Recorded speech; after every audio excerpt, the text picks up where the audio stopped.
Here's my group. This is Generation X. 45 million people in the U.S. Tend to be the most cynical, unhappy, unpleasant, and unlikable people you'll ever come across. That's kind of a generalization. But if you think about everyone you don't like, they're all Generation Xers. I have no doubt about that. A quick compare and contrast will spell this out very clearly. Now, let's talk first about the baby boomers. Baby boomers in this room, when you were a newborn baby, brand new, fresh, still steaming baby, how did you get home from the hospital? Likely like this, right? In a parent's arms on the front seat of the car.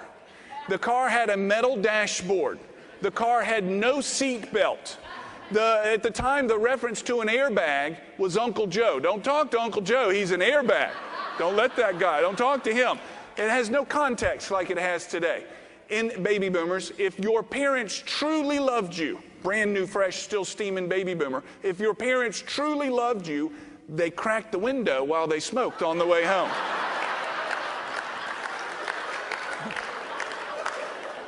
You can see this, right? Baby boomers in this room, were you ever told that you were special and unique and different from everyone else? Probably not. If you ever heard something like that, it sounded something like this. What do you think, you're special or something? So it was actually an accusation to stand out. To be different was an accusation. And then today, let's go to the slides. Then today, we begin to see things like this. These are my daughter's ribbons from the swim meet this past summer. We have 8th, 10th, 7th, 9th, 8th, 7th, 5th, 11th, 10th, and another 11th place ribbon. That's a talented child, isn't it?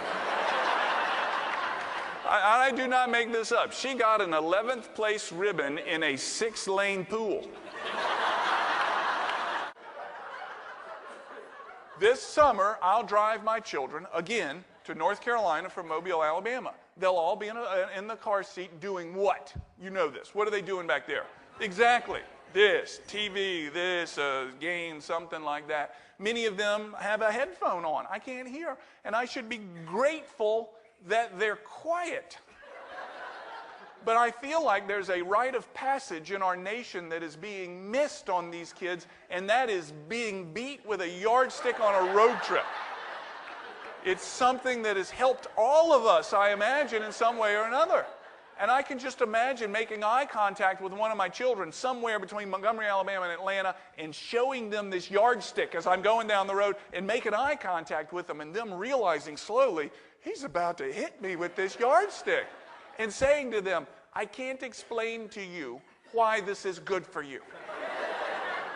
And they're in a 5-point harness, so they can't run. That's the best part about it. They're in a 5-point, they can't go anywhere.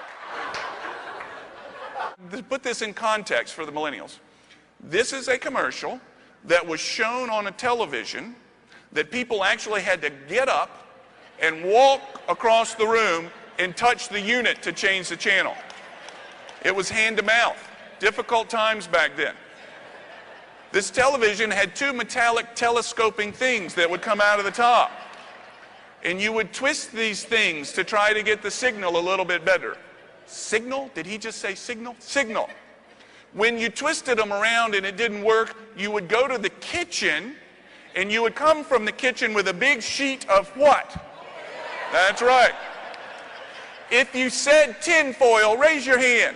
Look at them. Those are old people. It hadn't been tinfoil in a long time. If you said tinfoil, it's because your kitchen drawer is full of tinfoil because you won't throw it away. It's still good. Well, I don't need to throw this away. It's next to a ball of rubber bands or something like that. We might need all these things someday. One more. You would walk to the unit. You would place your hand on the knob. In perhaps a hurry, you would change it quickly, and you would come away with the knob in your hand. And you would say things under your breath. You'd place the knob on top of that television, and you'd go and get a pair of pliers. There you go. There are people here who know exactly what I'm talking about. However, the millennials in the room are going, pliers?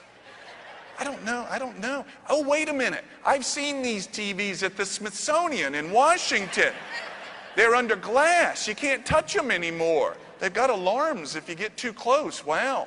But every now and then, people produce truly special, different, unique people. Contrast this with the 9th place soccer team. What are they carrying? Trophies, that's right. 0-9, trophies and pizza for everybody.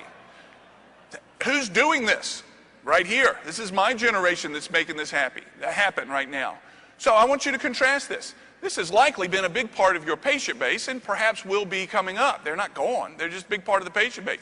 As an administrator, as the MDs back at your practices, whatever it may be, the chances are someone from this generation played a huge role in preparing them for what they do, as either a teacher or more likely a mentor. Somebody took them under their arm and said, you can do this and I'm going to help you do it. This is where it's come from. This is what's coming. This is a lot of your history, your bones, where you've been. This is the next generation. This is my generation. This is the Xers and the millennials. They're having babies. They're chock-a-block in the maternity ward these days. This is a lot of where you got your values from, and this is who's back at your offices keeping an eye on things while you're with me right now.